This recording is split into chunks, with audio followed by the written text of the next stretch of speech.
warahmatullahi wabarakatuh, Bu Asrina. Waalaikumsalam warahmatullahi wabarakatuh, Ibu. Gimana kabarnya hari ini? Alhamdulillah baik, perasaan juga nyaman, Bu. Sudah menyala lampu. Alhamdulillah, semoga percakapan kita hari ini tidak ada kendala dari jaringan Ibu ya. Semoga Ya, berjalan dengan baik. Oke, baik Ibu, saya tidak sabar ini Bu, pengen mendengar cerita dari Ibu. oh iya, ini Bu, satu menjadi kendala bagi saya. Eh, yang terkadang itu Bu, untuk menentukan metode ajar. Kalau kita ini sudah mengetahui minat, bakatnya, terus kompetensinya si anak. Nah, terkadang itu untuk yang menjadi kendala saya itu pengelolaannya, Bu, di dalam kelas itu apa ya? Agak susah, Bu. Walaupun saya sudah mengetahui minatnya, bakatnya, kompetensinya, dan saya pun bingung untuk uh, terkadang bingung untuk pembelajaran berdiferensiasinya. Otomatis yang biasanya saya itu berdiferensiasi kontennya, tetapi saya terkadang kayak prosesnya itu terkadang ada yang agak ini Bu, tidak tercover dalam pertemuan itu. Itu yang bagaimana itu Bu ya solusinya? Oke, baik. Terima kasih Ibu. Dari dialog ini, berdasarkan dari cerita yang Ibu sampaikan tadi, saya sangat tertarik sekali dengan cerita Ibu. Sebelumnya saya ingin tahu apa tujuan yang ingin Ibu capai. Dengan tentunya itu pembelajaran berdiferensiasi, anak-anak belajar dengan menyenangkan dan apa yang dipelajari itu bermakna betul-betul dapat dipahami. Itu Bu yang saya harapkan. Jadi Ibu mengharapkan pembelajaran yang menyenangkan bagi anak ya Bu ya. Ya. Menyenangkan pembelajaran berdiferensiasi yang menyenangkan bagi siswa. Nah, tadi setelah saya amati dari cerita Ibu ini, ada 3 kasus yang Ibu hadapi. Yang pertama yaitu bagaimana menentukan media ajar yang sesuai dengan minat dan bakat siswa. Yang kedua yaitu bagaimana cara pengelolaan kelas, ya. Terus yang ketiga melakukan pembelajaran berdiferensiasi dengan menggunakan tahap konten, proses, dan produk ya Bu ya. Dan tujuan Ibu capai yang ingin Ibu capai yaitu pembelajaran yang menyenangkan bagi siswa. Nah, jadi ketiga kasus ini yang ingin Ibu selesaikan dulu yang mana itu Bu? Yang metode ajar siswa, pengelolaan siswa, atau pembelajaran berdiferensi konten, proses, dan produk. Yang ingin Ibu selesaikan dulu yang mana? Kalau saya sih Bu, berdiferensiasi sama pengelolaannya ya. Saya maksimalkan. Jadi dari diskusi hari ini Ibu pengen menyelesaikan permasalahan mengenai bagaimana pengelolaan kelas, yang kedua yaitu bagaimana membuat pembelajaran berdiferensiasi konten, proses, dan produk. Apa benar begitu Ibu? Iya Bu. Oke, baik. Mungkin di sini kita akan bahas satu dulu ya Bu ya, mengenai pengelolaan kelas. Selama ini bagaimana pengelolaan kelas yang Ibu lakukan di dalam kelas itu? Saya biasanya Bu, kebanyakan kalau dari pemetaan kompetisinya si anak itu cuma yang lebih tahu sepenuhnya itu cuma 2, dan yang belum tahu itu ada 10, dan yang tahu sebagian itu mungkin ada 3. Nah itu Bu, terkadang saya agak kewalahan Bu, yang lebih yang sudah tahu sepenuhnya itu terkadang 2, terus yang tahu sebagian itu 3, terus yang belum tahu itu 10. Nah otomatis saya kan menangani ini yang 10 dulu Bu, yang belum tahu sama sekali. Nah, saya pengelolaan, jadi saya lebih agak fokus ke yang belum tahu sama sekali. Itu saya tangani langsung dan saya memberikan pembelajaran uh, apa di sini saya karena saya petakan dengan berdasarkan kompetensinya, saya tidak berdasarkan minat lagi Bu, karena saya utamakan kontennya dulu. Saya fokus sama yang belum tahu dan saya persiapkan kontennya itu yang tahu sebagian dan tahu sepenuhnya. Nah terkadang ini uh, yang belum, yang tahu sebagian itu agak acuh tak acuh juga, masih karena mungkin saya ya untuk pengelolaan kelasnya itu dalam pemetaan 3 kompetensi itu Bu, saya masih agak kewalahan. Bagaimana cara menghadapinya, apakah dari tahu sebagian atau tahu sepenuhnya itu bisa nggak digabung atau bagaimana Bu ya?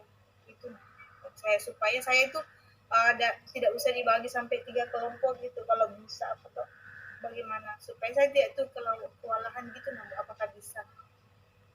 Jadi selama ini yang Ibu lakukan itu yang Ibu lakukan terhadap pengelolaan kelas itu menggabung dalam satu kelas begitu Ibu ya? Iya, bukan kalau semuanya saya dari pemetaan kompetensinya bervariasi Bu. Nah, otomatis dari berdasarkan asesmen awalnya itu saya petakan Bu untuk kontennya kayak gitu. Oke, saya mengerti.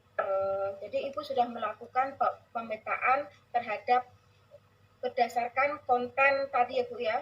Ini masuk di pembelajaran berdiferensiasi. Nah setelah Ibu lakukan nih apa respon anak-anak? Mereka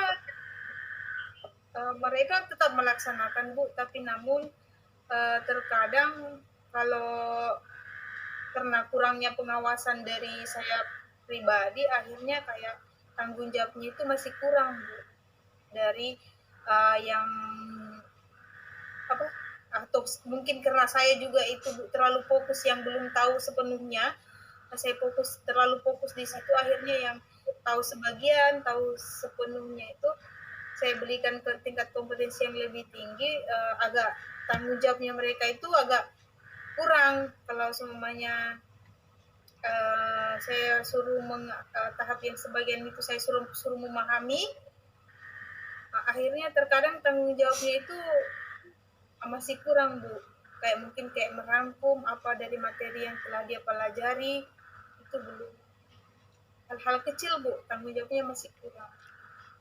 Oke, baik. Terus menurut Ibu pembelajaran seperti apa yang Ibu harapkan supaya anak-anak itu lebih bertanggung jawab dan lebih fokus lagi dengan pembelajaran yang Ibu lakukan tersebut? Menurut Ibu apa yang harus Ibu lakukan? Saya sudah berusaha juga Bu memaksimalkan, tetapi ya gitulah Bu, untuk kendalanya ya masih belum terlalu ini Bu, masih terdapat setiap saya memetakan seperti itu, karena mungkin minatnya kali juga Bu, karena ada dari itu saya memetakan, saya tidak terlalu berdasarkan dengan minatnya, saya fokus sama kontennya, atau bagaimana Bu ya, saya juga agak bingung sih itu. Menurut Ibu minat seperti apa yang siswa Ibu harapkan berdasarkan pemantauan Ibu yang sudah Ibu lakukan selama ini? Kalau masalah minat Bu, kalau mereka mau yang sudah paham sepenuhnya, mereka mau buka YouTube, kami fasilitasi, saya fasilitasi dengan Chromebook. Terus ada juga poster-poster yang saya sudah rangkum, yang saya tempel bagian dinding untuk memenuhi kinestetik. Bahkan dan saya juga menyiapkan buku cetak Bu. Gitu. Mungkin atau sarananya kali Bu ya yang belum memadai atau bagaimana? sarannya seperti apa yang kira-kira anak-anak inginkan dari pembelajaran supaya mereka itu lebih nyaman Ibu, lebih nyaman dalam belajar. Seperti apa? Menurut Ibu seperti apa yang anak-anak harapkan, sarana belajar seperti apa yang anak-anak harapkan Ibu?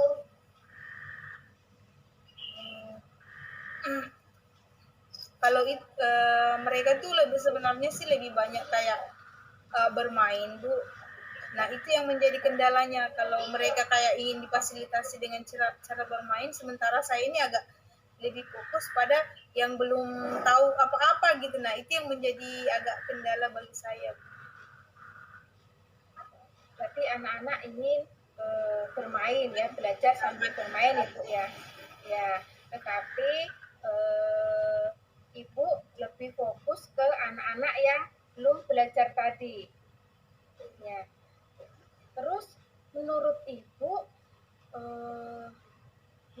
apa yang harus Ibu lakukan untuk mengatasi hal tersebut? Untuk membagi dua siswa tersebut apa yang menurut Ibu sesuai yang menurut Ibu cocok untuk dilakukan agar dua-duanya itu bisa memenuhi kebutuhan anak tersebut. Banyak cara sih Bu yang saya sudah lakukan, tapi untuk mencapai kayak persenannya itu dari angka 1 sampai 10 tuh masih kayak di angka 3, 4 atau 5 karena belum maksimal bagi saya itu. Saya juga masih agak bingung sih, tapi itulah yang menjadi tantangan bagi saya Bu. Ya mungkin saya lagi ini lagi kali Bu ya. Lebih tidak, maksudnya fokus sih bagian yang belum tahu sepenuhnya, tetapi akan meluangkan waktu sebagian kepada yang belum tahu sepenuhnya atau memberikan tugas dari yang tahu yang belum dan saya beralih ke kelompok lain. Mungkin seperti itu kali. Baik, baik, terima kasih Ibu atas percakapan hari ini. Setelah saya tangkap, berarti Ibu tadi yang pertama dalam rangka untuk pengelolaan kelas tadi kita sudah menemukan solusinya ya Bu ya. Ibu akan melakukan pembelajaran anak-anak yang bermain tadi untuk mengetahui bakat dan minatnya tadi ya Bu ya. Jadi dari segi pengelolaan kelas tadi sesuai dengan bakat dan minat peserta didik. Terus masalah yang kedua ini Bu mengenai pembelajaran berdiferensiasi. Jadi Ibu tadi menyampaikan bahwa Ibu hanya berfokus aja ke konten aja ya Bu ya? Berfokus aja ke konten.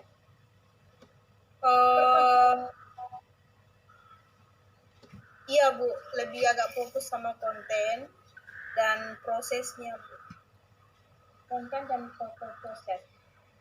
Selama ini yang Ibu lakukan pembelajaran berdiferensiasi dengan konten itu seperti apa Ibu? Kalau konten Bu, saya menyiapkan berbagai macam pembelajaran, ada yang berupa video, saya suruh anak-anak akses kalau dia mau menonton, ada beberapa link kalau memang mereka mau membaca, terus saya juga menyiapkan buku cetak, dan ada beberapa poster yang saya sudah, itu pun maksudnya saya juga mendownload terus saya tempel di kertas besar dan saya tempel di dinding, mereka melihat. Itu sih Bu yang saya fasilitasi anak-anak. Kalau yang kinestetik bisa berjalan melihat di dinding, tetapi itu terkadang juga masih bagi saya Bu kendala karena kembali lagi sama tanggung jawab anak-anak. Mungkin kayak anak sekarang kali Bu ya, kayak untuk menulis itu masih kurang karena tetapi kalau ditanya lisan Bu, alhamdulillah mereka bisa, tetapi kayak jadi tapi itu mungkin apa ya Bu ya, supaya mereka itu namanya kalau cuma sekedar diingat saja Bu, tetapi di akhirnya kalau mereka tidak punya catatan otomatis kan pada akhir nanti di sumatif akhirnya mereka kesusahan untuk belajar gitu. Itu yang saya adain. Oke, baik Ibu, berdasarkan konten tadi, terus konten yang seperti apa yang anak-anak harapkan supaya dia itu lebih memahami materi yang disampaikan dan bisa terserap dengan baik itu.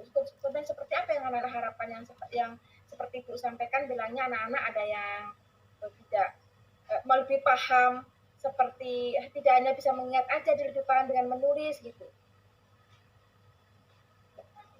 Iya Bu, maksudnya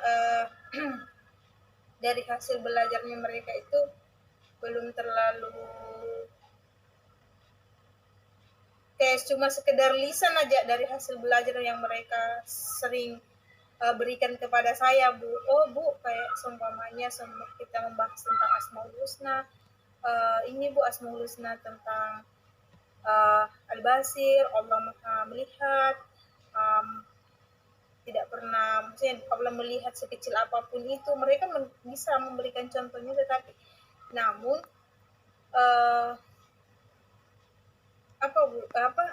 untuk kayak ada berupa tulisan sebagai untuk nanti mereka itu refleksi di akhir pembelajaran itu tidak ada Bu, tapi kalau sekedar tulisan lisan mereka bisa kayak itu. Bagaimana tuh Bu ya untuk meminat untuk kayak meningkatkan daya menulisnya anak-anak sebagai supaya hasil dari pembelajarannya itu ada Bu, kelihatan tulisan sedikitkah atau bagaimana. Rata-rata mereka itu kebanyakan lisan sih Bu. Setelah belajar, oh tadi saya belajar ini Bu, menceritakan kembali yang didapatkan ini apa, seperti apa pengalamannya, surah apa yang menjelaskan, bagaimana ini itu mereka kalau masalah di lisan Bu dapat, tetapi kayak maksudnya saya itu khawatirnya Bu di akhirnya nanti kayak untuk di penilaian sumatif mereka itu kayak buyar namanya, kita belum sekedar mengingat saja kan Bu, agak susah. Pasti adalah namanya adab menuntut ilmu kan harus diikat dengan tulisan. Itu Bu yang menjadi kendala. Kalau masalah lisan alhamdulillah bisa sih Bu. Seperti itu. Oke, baik Ibu. Jadi kendala di sini terhadap siswa yaitu anak-anak malas menulis ya Bu ya. Dia lebih menyukai soal-soal yang dalam bentuk lisan gitu daripada dalam bentuk tulisan tadi ya Ibu ya. Ya. Terus menurut pengamatan Ibu, bagaimana kemampuan membaca dan menulis siswa murid-murid itu bagaimana kemampuan membaca dan menulisnya? Kalau membaca berdasarkan dari kalau memang Bu, kalau yang maksudnya yang sudah bisa membaca, saya itu kalau bisa anak-anak menulis. Kalau memang yang belum terlalu lancar membacanya, cukup saya memang mau kasih kalau tulisan lisan oke lah maksudnya. Tetapi saya juga berusaha nanti koordinasi kembali sama orang tuanya untuk diingatkan kembali apa yang telah dipelajari dan dibantu menulis melanjutkan dalam di rumah kayak gitu Bu. Karena kalau kita menunggu sebagai guru, waktu kan habis di waktu aja. Nah, jadi intinya di sini anak-anak sudah bisa membaca dan menulis Ibu ya? Iya Bu.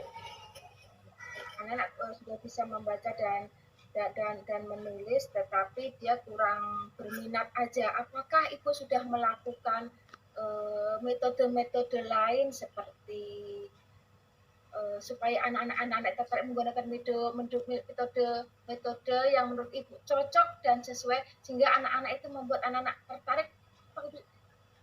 Ibu sudah mencoba untuk melakukan itu? Pernah sih Bu, saya melakukan itu yang lebih maksimal itu Bu pada saat itu bermain kayak bertepuk, terus main sambil kayak mengevaluasi dari hasil belajar kita kayak Asmaul Husna artinya ini, Asmaul Husna Al-Musawwir, Al-Bari, Sami, Al-Basir, itu kan mereka dengan kita begitu mereka lebih senang bahkan kalau diberikan gerakan itu lebih itu nah lebih senang. Tetapi itulah yang saya juga agak bingung supaya untuk meningkatkan dayanya supaya mereka itu ada minatnya untuk menulis hasilnya, bukan sekedar kayak kita bertepuk mereka tahu. Nah kayak gitu tuh uh, yang saya ingin tingkatkan gitu. Kalau masalah pemahamannya, alhamdulillah mereka itu sudah bisa masalah lisan, tetapi yang saya mau tingkatkan itu menulis supaya ada buktinya gitu. Oke, baik Ibu. Jadi intinya tadi anak-anak sudah Ibu sudah anak-anak itu merasa senang apabila pembelajaran itu dilakukan dengan bernyanyi dan menggunakan gerak-gerakan badan ya Bu ya. Itu sudah tercapai tujuan yang Ibu inginkan tadi, yaitu membuat pembelajaran yang menyenangkan bagi siswa ya Bu ya. Nah untuk menulisnya, untuk kemampuan untuk menulisnya itu mungkin butuh Ibu ya, dengan berjalannya waktu mungkin Ibu dengan memberikan seperti Ibu sampaikan tadi, memberikan tugas-tugas di rumah, ya Bu ya, yang dibantu dengan orang tua siswa, mungkin itu bisa menambah siswa untuk semakin lancar lagi menulis. Karena karena mengingat waktu kalau di sekolah kan mungkin seperti Bu sampaikan tidak cukup Bu ya. Nah itu sudah tepat sekali memberikan tugas kepada siswa untuk belajar menulis di rumah. Mungkin itu solusi yang kita capai hari ini Bu. Saya penasaran lagi sih, ingin lihat ke depannya bagaimana proses pembelajaran yang Ibu lakukan. Ya, saya juga akan berusaha Bu untuk selalu menciptakan pembelajaran-pembelajaran yang menyenangkan dan bisa bermanfaat kepada anak-anak. Karena apa yang saya lakukan itu saya rasa belum maksimal, tetapi itulah yang menjadi tantangan kita untuk terus kreatif berkarya. Oke Bu, saya tidak sabar lagi mendengar cerita Ibu berikutnya. Bagaimana perkembangan siswa setelah Ibu memberikan tugas-tugas tadi di rumah supaya anak-anak itu ada semangat lagi menulis, dan Ibu membuat pembelajaran yang menyenangkan seperti anak-anak bernyanyi sambil bertepuk tangan. Saya pengen tidak sabar lagi dengar cerita Ibu minggu depan selanjutnya Ibu ya. Minggu depan kita bisa mengatur waktu lagi Bu untuk mendengarkan cerita Ibu berikutnya. Insya Allah. Mungkin cukup. Baik Bu, mungkin cukup sekian dialog hari ini. Minggu depan kita akan lanjutkan kembali. Ya, terima kasih. Wassalamualaikum warahmatullahi wabarakatuh. Waalaikumsalam warahmatullahi wabarakatuh. Makasih Bu Rahayu.